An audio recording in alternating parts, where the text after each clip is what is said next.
There's a moment that seems to pop up in almost every depiction of a global modern war. The calm and quiet of an American suburb is violently shattered when wave after wave of foreign soldiers descend from the skies as part of the first wave in the invasion of the United States. The problem I have with this is that while such an event is not impossible, it is very improbable, and the explanation given typically ranges from being mildly believable to ridiculous to the level of self-parody. Let's look at one of the most popular depictions.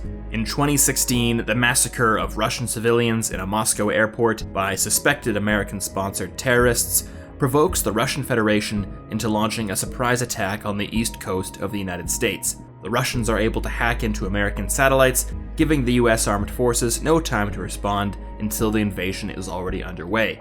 Ignoring for the moment that the United States has nothing to gain by murdering hundreds of civilians in a Moscow airport, and that Russian intelligence would figure out this made no sense pretty much immediately, a number of things would need to happen for their invasion to be successful. Hacked satellites or no, the Russian Federation would have needed to conceal the largest military mobilization in the past 70 years, deploy their fleet through the GI-UK gap, which has been continuously monitored by a chain of underwater listening posts, and then sail this massive force across some of the world's busiest seaways without ever being detected. Once they arrived and the invasion commenced, the American Navy, now alerted, combined with the rest of NATO forces and other allies, would almost certainly win control of the Atlantic, giving the Russian Navy a limited window to support and resupply their ground forces before they were completely cut off and destroyed. While you can make an argument that the US is losing influence in certain regions of the world, and that they might not win a major conflict centered around Southeast Asia or Eastern Europe, a successful invasion of the continental United States remains incredibly unrealistic. Seeing familiar locations reduced to battlefields can be shocking, but it's hard to take seriously when the outcome of any invasion was pretty much decided before it even began. In most depictions, Russia remains the most popular choice when it comes to a foreign invader, but the Democratic People's Republic of Korea is also sometimes used, usually serving as a transparent analog for the People's Republic of China. Now, we could spend all day talking about how completely ridiculous it is for North Korea to successfully invade anyone, let alone the United States, so instead I'll just focus on a specific incident. In 2010, North Korea bombarded a South Korean island with conventional artillery. During the incident, both sides scrambled aircraft. Modern South Korean F-15Ks and KF-16s produced in the early 2000s, and North Korean MiG-23s, which stopped being manufactured in 1985. The disparity here is incredible. While most modern air forces aim to give their pilots 10 to 20 flight hours every month, North Korea struggles to do this in a year, and their pilots nearly crashed into each other when attempting to scramble their aircraft. This isn't to say that North Korea isn't dangerous, but its capabilities are severely limited, and any explanation of how it might transform itself into a global superpower remains absurd. So, how should a modern global war be depicted? Well, the easy solution is to just not include an invasion of the United States as a major plot point.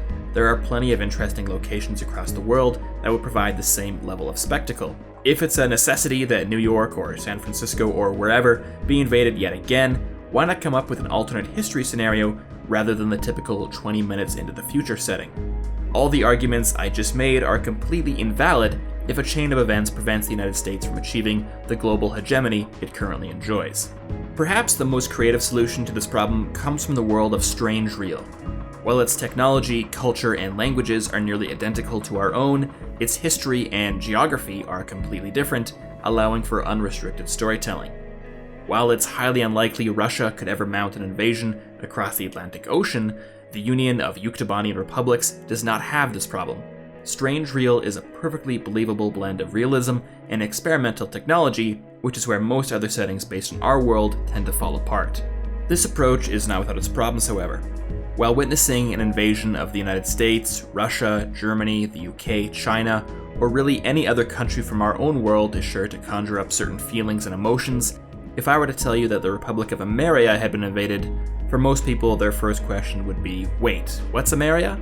Modern global warfare has become almost a genre unto itself, but there are very few examples that have earned a sense of believability, which should be the first step when creating an alternate world. But that, of course, is just my opinion, and even though I'm incapable of being wrong, I'd like to hear your thoughts. Is a Russian, Chinese, or North Korean invasion of the United States possible, Does Ace Combat sacrifice too much relatability in favor of accommodating geopolitics? Do you not care who is invading who so long as the guns and explosions are cool? Well, why not join our Discord server and let us know? In addition to criticizing and maybe hopefully praising our episodes, you can join thousands of other Templin Institute personnel, take part in community multiplayer games, speculate on the true nature of the Institute, or discuss the finer points of world building in games and media. So until next time, this has been Incoming. The Templin Institute investigates alternate worlds and realities. If you've enjoyed this video and would like to directly support us, vote in polls to determine future topics, and receive some cool rewards, please consider pledging to our Patreon page.